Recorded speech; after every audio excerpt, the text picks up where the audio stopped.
Every morning at 3:30, Christopher Slipper climbed into his milk float and set off for work. From his bed, Billy listened to his dad leaving. He liked hearing the sound of the electric vehicle whirring away down the road and the empty milk bottles clinking together in their crates. When Christopher Slipper got home from his milk round, he poured himself a large glass of milk, sat down on the sofa, and watched quiz shows on television until 7 o'clock. Then he went to bed. And that was it. Every day the same. He used to spend his weekends tinkering away in the shed, but ever since Philippa Slipper complained about the dust and filth he brought back into the house, he gave that up and spent the whole weekend silently watching TV. By the time Billy got home, it was nearly 7 o'clock. His arms ached.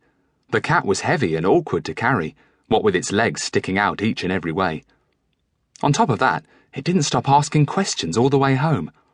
"Are we there yet?" Or, "When's dinner?" or, "Are we there yet?" again and again. Billy crept round the side of the house and peered in through the window, just in time to see his dad get up from the sofa, turn off the television, and leave the room. Billy counted to 20, went round to the front, and quietly opened the door. It was Tuesday, so he knew his mother would be out. She had enrolled on a course, Pest Control for Beginners, that ran every Tuesday in the town hall. Each week she came home with new and efficient ways to eliminate pests from her house.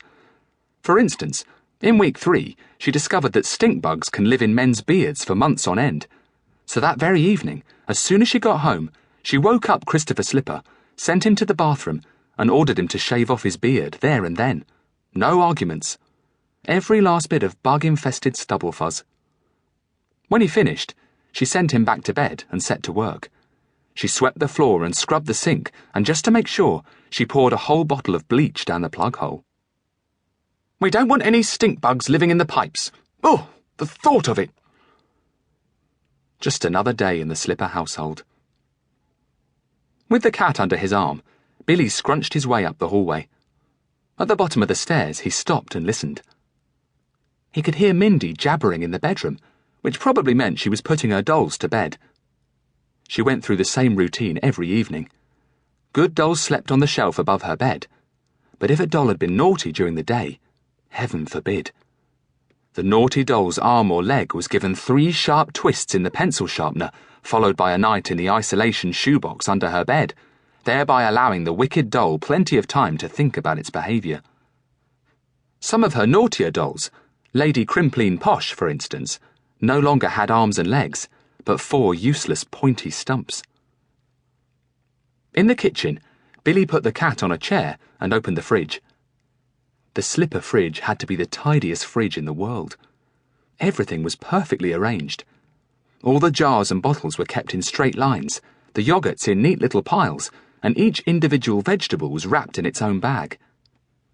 In a labelled Tupperware box on the bottom shelf, Billy found 6 cooked chicken drumsticks. He gave one to the cat and sat down beside it. As they ate, Billy thought about what to do next. He couldn't hide the animal from his sister in their shared bedroom. Mindy would be sure to find it and scream the house down. He could try the attic, but if the cat moved about too much, then his mother would assume they had rats and have the whole attic fumigated. "More chicken?" demanded the cat. The garden shed was a possibility. Or maybe... "That's it!" he cried. "Mrs. Mandiddy!"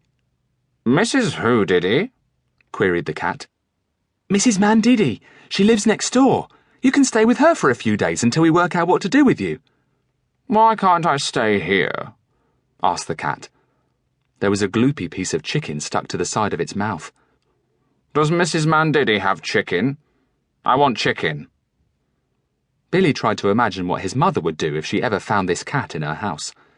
Eating her chicken, too. The idea was so ridiculous and terrifying, he didn't know whether to laugh or cry. "Come on, eat up. We should go. My mother will be home soon." Just then, the front door opened. Philippa Slipper was home. Quick as a shot, Billy grabbed a tea towel and draped it over the cat. Footsteps scrunched along the hallway. "Don't say a word,"